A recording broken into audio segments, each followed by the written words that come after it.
Detective Miller, a seasoned investigator, felt a chill. This case, Sarah Boone, was unlike anything he'd ever seen. Sarah Boone, 42, seemed an ordinary Florida woman, but her actions would soon shock the nation. Her boyfriend, Jorge Torres Jr., 42, was the victim. A quiet man, his fate was horrifyingly sealed. It began with a chilling 911 call. Sarah reported Jorge missing after a night of heavy drinking. The truth, however, was far more sinister. Jorge wasn't just missing, he was trapped. Sarah's initial demeanor on the call was oddly calm, almost rehearsed, a red flag for investigators. Their relationship was volatile, marked by frequent arguments. This wasn't their first domestic dispute. Neighbors had reported shouting, loud music, and a constant tension emanating from their home. The object of their final argument, a large blue suitcase, a seemingly innocuous item. But what was found inside would unravel a horrifying truth, captured on Sarah's own phone. The argument between Sarah and Jorge escalated. Drunk and enraged, Sarah made a horrific decision. She forced Jorge, reportedly for a game of hide-and-seek, into the suitcase. He pleaded for release. The zipper closed, sealing Jorge inside. Sarah then left him there, alone in the dark. She moved the suitcase, leaving it in a dark corner of their home, a chilling act of abandonment. What happened next was truly disturbing. Sarah recorded Jorge's desperate cries for help.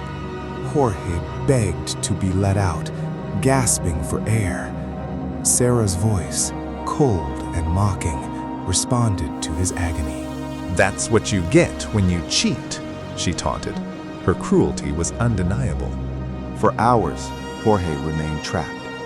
The suitcase became his tomb, his air slowly running out. Eventually, the pleas stopped. A chilling silence replaced Jorge's desperate struggle. Sarah finally unzipped the suitcase hours later. Jorge Torres Jr. was dead. The 911 call led officers to Sarah's home. The scene was initially confusing, then chilling. Detective Miller, 50s, gray beard, brown trench coat, arrived. The blue suitcase was the first thing that caught his eye.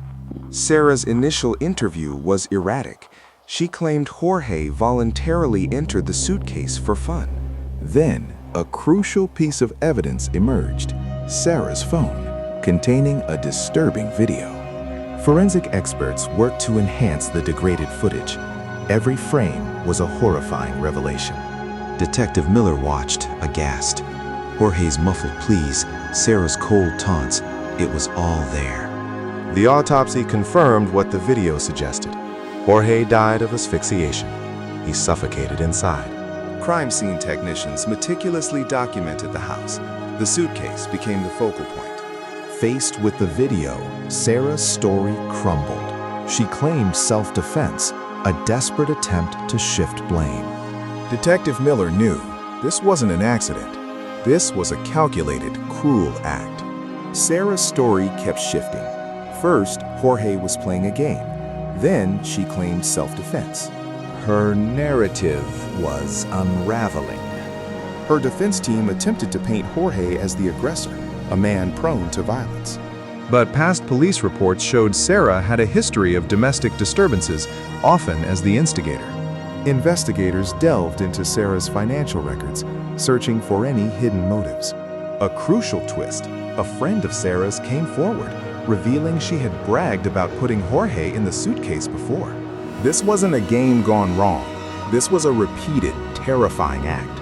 The video, combined with the friend's testimony, painted a horrifying picture of premeditation. Jorge was trapped for hours. The intent to harm, to punish, was undeniable. Detective Miller knew they had enough. Sarah Boone's twisted game was finally over. With the video evidence and witness testimony, Sarah Boone was arrested and charged with murder. A grim satisfaction, but no joy. The grand jury quickly indicted Sarah. The evidence against her was overwhelming. The video of Jorge's final moments, captured by Sarah herself, became the cornerstone of the prosecution's case. In court, Sarah often appeared emotional, but many viewed it as an act. The friend's testimony about Sarah's prior suitcase game was a damning blow. The prosecution meticulously built their case, linking every piece of evidence to Sarah's malice. Detective Miller, 50s, gray beard, brown trench coat, took the stand, recounting the horrific discovery. Jorge's family endured unimaginable pain, forced to relive his final moments. Facing life in prison,